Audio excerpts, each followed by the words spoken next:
বর্তমান বিশ্ব এমনিতেই এখন ভার্চুয়াল কাজের উপর অনেক বেশি নির্ভরশীল হয়ে পড়ছে। তাই কম্পিউটার বিষয়ে মৌলিক জ্ঞান থাকাটা এখন সকলের জন্য আবশ্যক হয়ে পড়ছে। এটা না থাকলে এখন ভালো ডিগ্রি নিয়েও চাকরি পাওয়া কঠিন হয়ে গেছে। বেশিরভাগ অফিসের কাজই এখন পরিচালিত খাতা কলমের বদলে কম্পিউটারের ব্যবহার অনেক বেশি। অটোমেশনের এই যুগে তাই কম্পিউটারের বেসিক জ্ঞান না জানা থাকলে চাকরি পেলেও তাতে কতদিন টিকে থাকতে পারবেন তা বলা মুশকিল। সব ধরনের চাকরির ক্ষেত্রেই এখন এই কথা প্রযোজ্য। প্রতিযোগিতামূলক চাকরির বাজারে নিজের অবস্থান তুলে ধরার জন্য বেসিক কম্পিউটার স্কিল জানা একান্ত জরুরি।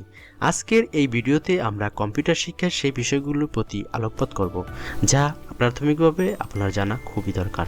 বর্তমান কঠিন চাকরির বাজারে একাডেমিক কোয়ালিফিকেশনের পাশাপাশি বেসিক কম্পিউটার স্কিল প্রত্যাশা করা হয়। শিক্ষার্থীরা যারা উচ্চ মাধ্যমিক শেষ করেই বেসিক কম্পিউটার স্কিল সম্পন্ন করে চাকরি প্রাপ্তির ক্ষেত্রে তারা অনেকটাই এগিয়ে থাকে। এর একটাই কারণ, ব্যক্তিগত জীবন থেকে শুরু করে অফিস সব জায়গাতেই এখন কম্পিউটার ব্যবহার। বেসিক কম্পিউটার স্কিল থাকায় এখন যে কোনো চাকরির জন্য বাধ্যতামূলক হয়ে পড়ছে।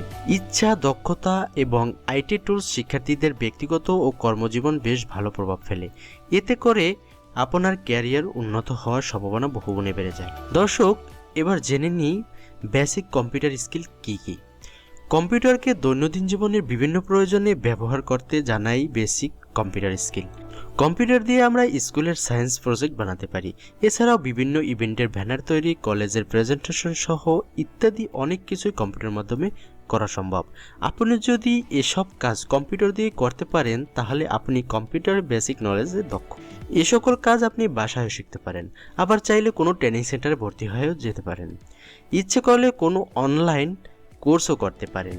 যেভাবেই করেন না কেন, প্রতিযোগিতামূলক চাকরির বাজারে নিজের অবস্থান তুলে ধরার জন্য বেসিক কম্পিউটার স্কিল জানা একান্ত জরুরি। আজকের এই ভিডিওতে আমরা কম্পিউটার শিখে সেই বিষয়গুলোর প্রতি আলোকপাত করব যা প্রাথমিকভাবে আপনার জানা উচিত। প্রথমে আমরা বেসিক কম্পিউটার স্কিলের 1 নম্বরে যেটি রেখেছি তা হচ্ছে টাইপিং দক্ষতা। মোবাইলে আমরা সবাই খুব সহজে টাইপ করতে পারলেও কম্পিউটার স্ক্রিনের দিকে তাকিয়ে এক নাগাড়ে টাইপ করা কষ্টসাধ্য ব্যাপার। এটি কষ্টসাধ্য হলেও একেবারে অসম্ভব কিন্তু নয়। সাধারণ কোনো চাকরিতে একজন কম্পিউটার অপারেটরের ইংরেজি টাইপ করার গতি ইংরেজিতে প্রতি মিনিটে 40 শব্দ পর্যন্ত চাওয়া হয়।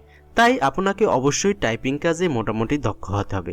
তবে শুধুমাত্র ইংরেজিই না, পাশাপাশি নিজের ভাষাও কম্পিউটার ব্যবহার করে লিখতে জানতে হবে। শুধুমাত্র চাকরিই না, নিজের অনেক ব্যক্তিগত কাজও ওয়ার্ড প্রসেসিংয়ের মাধ্যমে করা সম্ভব। আপনি হয়তো অ্যাসাইনমেন্টের জন্য একজন টাইপিস্টের শরণাপন্ন হন, কিন্তু আপনি নিজেই যদি ভালোভাবে টাইপ করতে পারেন তাহলে বাইরের কাউকে দিয়ে টাইপ করানোর প্রয়োজন হবে না। এতে করে নিজের অর্থ ও সময় দুটোই বাঁচবে। ওয়ার্ড প্রসেসিং এর কিছু জনপ্রিয় সফটওয়্যার যেমন Microsoft Word, Libre Office Writer, WPS Office Free Writer, Focus Writer, Free Office Text Maker, Write Monkey. তবে শুধু টাইপিংই শেষ কাজ নয়, টাইপ করা লেখাগুলো ফরম্যাটিং করে উপস্থাপনা করতেও জানতে হবে। এছাড়াও সাধারণ টেক্সটের সাথে ওয়ার্ড প্রসেসিং এর অন্যান্য উপকরণগুলো মিশিয়ে এটিকে প্রফেশনাল রূপ দিতে হবে। দর্শক, দ্বিতীয় যে কম্পিউটার স্কিলটি আপনার জানা দরকার তা হচ্ছে গাণিতিক সমস্যা সমাধান। যখন কেউ গাণিতিক সমস্যা কিংবা কোনো হিসাব নিকাশের কথা বলে তখন মাথায় আসে মাইক্রোসফট এক্সেলের নাম। মাইক্রোসফট এক্সেল মূলত হলো এক ধরনের স্প্রেডশিট, যেখানে বিভিন্ন ধরনের টেবিলের মাধ্যমে কোনো কিছুর প্রশিক্ষণ দেখানো হয়, যেমন শেয়ার বাজারের সূচক, অফিসের কর্মীদের কাজে আসার সময়সূচি বা স্যালারি শিট কিংবা শিক্ষার্থীদের মার্কশিট ইত্যাদি। এক্সেল শিট ব্যবহারের মাধ্যমে আপনি সহজ থেকে কঠিনতর গাণিতিক সমস্যাগুলো খুব সহজেই সমাধান করতে পারবেন। বেসিক এই কম্পিউটার স্কিল অর্জনের মাধ্যমে আপনি খুব সহজেই ডাটা এন্ট্রির কাজ করতে পারবেন। আর বর্তমান আইসিটি খাতে ডাটা এন্ট্রির মতন কাজগুলোর চাহিদা কিন্তু প্রচুর। এই কম্পিউটার স্কিলটি তাই বিভিন্ন কাজে আসতে পারে। হিসাব নিকাশের কিছু জনপ্রিয় সফটওয়্যার। এই জনপ্রিয় সফটওয়্যারগুলো নিয়ে আমরা পরবর্তীতে ধারাবাহিকভাবে ভিডিও তৈরি করব। সেই ভিডিওগুলো মিস করতে না চাইলে আমাদের চ্যানেলটিকে সাবস্ক্রাইব করে কানেক্টেড থাকবেন। তৃতীয় যে কম্পিউটার স্কিলের বিষয়টি আলোচনা করব তা হচ্ছে প্রেজেন্টেশনে দক্ষতা। আপনি ইউনিভার্সিটিতে পড়েন অথবা কোনো প্রাইভেট ফার্মে জব করেন, উভয় জায়গাতেই আপনাকে প্রেজেন্টেশনে প্রস্তুত থাকতে হবে। সাধারণত কোনো একটি নির্দিষ্ট প্রজেক্টে নিযুক্ত ব্যক্তিরা প্রেজেন্টেশন করে তার প্রজেক্টটি সবকিছু বুঝিয়ে বলে। প্রেজেন্টেশনে আধুনিকতা আনয়নের লক্ষ্যে এই কাজ এখন বিভিন্ন সফটওয়্যার মাধ্যমে করা হয়। প্রজেক্ট ডিসপ্লে এবং প্রেজেন্টেশন তৈরি করার ক্ষেত্রে দুইটি সফটওয়্যার আমাদের সবচেয়ে বেশি সাহায্য করে, তা হলো গুগল স্লাইড এবং মাইক্রোসফট পাওয়ার পয়েন্ট। এই দুইটি সফটওয়্যার প্রায় একই উদ্দেশ্যে ব্যবহার করা হলেও এদের মধ্যে বেশ কিছু পার্থক্য রয়েছে। মাইক্রোসফট পাওয়ার পয়েন্টে রয়েছে অসংখ্য টুলস, যার মাধ্যমে খুব সহজে আপনি প্রেজেন্টেশনকে আকর্ষণীয় করে তুলতে পারেন। অপরদিকে আর গুগল স্লাইডে খুব বেশি টুল না থাকলেও চট জলদি প্রেজেন্টেশন তৈরির কাজে এটি বেশ জনপ্রিয়তা পাচ্ছে। পাশাপাশি এটি গুগলের একটি সেবা হওয়ায় আপনি বিশ্বের যে কোনো স্থান থেকে এটি অ্যাক্সেস করতে পারবেন। দর্শক, প্রেজেন্টেশনের জন্য যেগুলো জনপ্রিয় সফটওয়্যার, সেই জনপ্রিয় সফটওয়্যারগুলো আপনাদের সামনে উপস্থাপন করলাম। স্ক্রিনটি ভালো করে দেখলে আপনারা বুঝতে পারবেন। স্ক্রিনে উল্লেখিত প্রতিটি সফটওয়্যারই রয়েছে অসংখ্য স্লাইড তৈরি করার অপশন।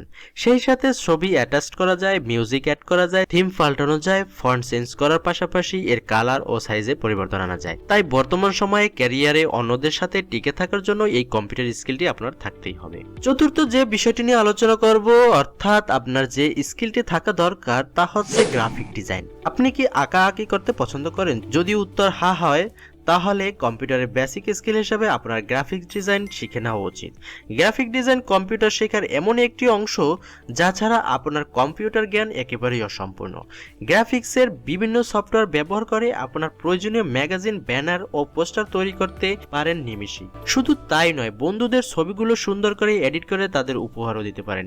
এতে করে আপনার গ্রাফিক্স চর্চা অব্যাহত থাকবে এবং পরবর্তীতে আপনি এ কাজে আরও অভিজ্ঞ হয়ে উঠবেন। গ্রাফিক ডিজাইন শেখার জনপ্রিয় কিছু সফটওয়্যার স্ক্রিনে দেওয়া হলো। দর্শক, এই সফটওয়্যারগুলো নিয়ে আমি পরবর্তীতে ধারাবাহিকভাবে আলোচনা করব। তাই আপনারা গ্রাফিক ডিজাইনের কোন সফটওয়্যারের উপরে ভিডিও চাচ্ছেন সে বিষয়ে আমাদেরকে কমেন্ট করে জানান। আমরা সেই বিষয়ে আপনাদের ভিডিও দেওয়ার চেষ্টা করব এবং আমাদের চ্যানেলটি সাবস্ক্রাইব করে সঙ্গেই থাকবেন। উল্লেখ করা এসব সফটওয়্যার গ্রাফিক ডিজাইনের জন্য সর্বাধিক ব্যবহৃত হয়। যদিও এই সফটওয়্যারগুলো ব্যবহার করতে হলে আপনাকে পেমেন্ট দিতে হবে, কিন্তু আপনি এগুলো পরীক্ষার জন্য নির্দিষ্ট কিছু সময় ফ্রিতে ব্যবহার করতে পারেন। তবে এমনকি অনেক বিনামূল্যে এডিটিং সফটওয়্যার ও টুলস পাওয়া যায় যা দিয়ে আপনি বেশ ভালোভাবে ডিজাইন শিখতে পারবেন।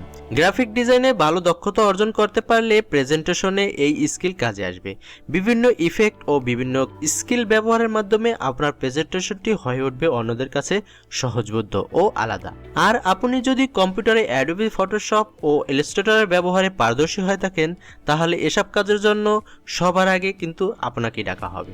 পঞ্চম যে কম্পিউটার স্কিলটি নিয়ে আলোচনা করব তা হচ্ছে ইমেল পাঠানো এবং গ্রহণ। আপনি একটি কম্পিউটার চালাবেন আর ইমেল সম্পর্কে জানবেন না, তা কি হয়? কম্পিউটারের অন্যতম একটি বেসিক স্কিল হচ্ছে ইমেল সম্পর্কে পরিপূর্ণ ধারণা রাখা। আপনাকে জানতে হবে কিভাবে একটি ইমেল লিখতে হয়, সেটিকে প্রাপকের কাছে পাঠাতে হয় এবং গ্রহণ করতে হয়। স্ক্রিনে দেওয়া প্রতিষ্ঠানগুলো বিশ্বজুড়ে বিনামূল্যে ইমেল সেবা দিয়ে থাকে। দর্শক, এই ইমেল সেবাগুলোর সাথে আপনারা কম বেশি সবাই পরিচিত, কিন্তু অনেকে দেখা গেছে এখনো এগুলো কিভাবে ব্যবহার করতে হয় তা জানেন না। তাদের জন্যই আমাদের নেক্সট ভিডিওগুলোতে আসছে ধারাবাহিক ভিডিও। ষষ্ঠ যে কম্পিউটার স্কিলটি আপনাদের সামনে উপস্থাপন করব তা হচ্ছে সোশ্যাল নেটওয়ার্কিং। সোশ্যাল মিডিয়া সাইটগুলো হলো নেটওয়ার্কিংয়ের সবচেয়ে কার্যকরী জায়গা, কারণ এইসব সাইটগুলোতে আমরা নানা ধরনের ও পেশার মানুষের সাথে পরিচিত হই। এই মানুষেরা আমাদের পরবর্তীতে নানান উপকারে আসতে পারে। তবে সোশ্যাল নেটওয়ার্কিং স্কিলের মধ্যে আপনি কিভাবে কার সাথে কথা বলবেন, নেগেটিভিটি কিভাবে এড়িয়ে চলবেন, এগুলো অন্তর্ভুক্ত। সোশ্যাল মিডিয়া ওয়েবসাইট এবং অ্যাপগুলো মানুষের চেয়ে বেশি অ্যাক্টিভ থাকে, তবে এগুলো ব্যবহার করতে চাইলে খুব বেশি অর্থের প্রয়োজন হয় না। তাই শিক্ষার্থীরা প্রায় সবাই এগুলো ব্যবহার করে থাকে। পড়াশোনা ছাড়া শিক্ষার্থীদের তেমন একটা কাজ থাকে না, তাই তারা সোশ্যাল মিডিয়ায় ঘন্টার পর ঘন্টা সময় কাটান। ধীরে ধীরে তারা এর প্রতি আসক্ত হয়ে পড়ে। তাই সোশ্যাল মিডিয়া সাইটগুলো ব্যবহারের স্কিল ও মেথডগুলো জানা জরুরি। সপ্তম যে বেসিক কম্পিউটার স্কিল সম্পর্কে আলোচনা করব তা হচ্ছে বেসিক কম্পিউটার হার্ডওয়্যার। কম্পিউটারে বিভিন্ন সফটওয়্যারের কাজ শেখা হলে আপনার উচিত হবে এর বেসিক দিকে মনোযোগ দেওয়া। কম্পিউটারের কোনো পার্টস নষ্ট হয়ে গেলে তা বুঝতে পারা এবং ঠিক করার উপায় জানা জরুরি। যদিও বেসিক অবস্থায় কম্পিউটার হার্ডওয়্যারের সকল সমস্যার সমাধান আপনার পক্ষে সম্ভব হবে না।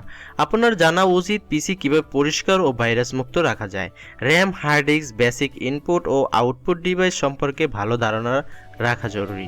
এসব টুকটাক কাজ নিজে জানা থাকলে সাধারণ কোনো সমস্যার জন্য সার্ভিসিং সেন্টারে যাওয়ার প্রয়োজন পড়বে না, বরং আপনি নিজে এগুলো ঠিক করতে পারবেন এবং আপনার কিছু সময় এবং অর্থ বেঁচে যাবে।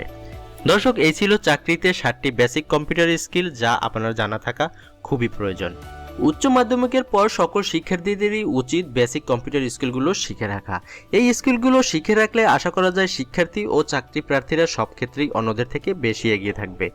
এসব বিষয়ে ইন্টারনেট থেকেও জানা যায়, আবার কেউ চাইলে কোর্সও করতে পারেন। তবে শুধু চাকরি প্রার্থীরা না, যারা বর্তমানে চাকরিরত আছেন তাদেরও কম্পিউটারের দরকারি স্কিলগুলো জেনে রাখা খুবই গুরুত্বপূর্ণ। এতে করে অফিসের কাজ অনেক সহজ হয়ে যায়, আর যারা কম্পিউটারের বেসিক স্কিলে দক্ষ তাদের ক্যারিয়ার জন্য এই বিষয়গুলো অত্যন্ত ইতিবাচক প্রভাব ফেলে। দর্শক, এই ছিল আজকের ভিডিও। যদি ভিডিওটি ভালো লেগে থাকে তাহলে ভিডিওতে একটি লাইক দেবেন, এবং যদি ইনফরমেশনগুলো অবশ্যই গুরুত্বপূর্ণ মনে হয় এবং আপনার বন্ধুদেরও জানা দরকার তাহলে বন্ধুদের সাথে শেয়ার করবেন। এবং এই 7টি স্কিল বিষয় নিয়ে ধারাবাহিক ভিডিও পাওয়ার জন্য আমাদের ইউটিউব চ্যানেলটিকে সাবস্ক্রাইব করে রাখবেন। দেখা হচ্ছে পরবর্তী ভিডিওতে। ততক্ষণ পর্যন্ত সবাই ভালো থাকবেন, সুস্থ থাকবেন, টেক ফরেস্টের সাথে সাবস্ক্রাইব করে কানেক্টেড থাকবেন। ধন্যবাদ। আসসালামু আলাইকুম।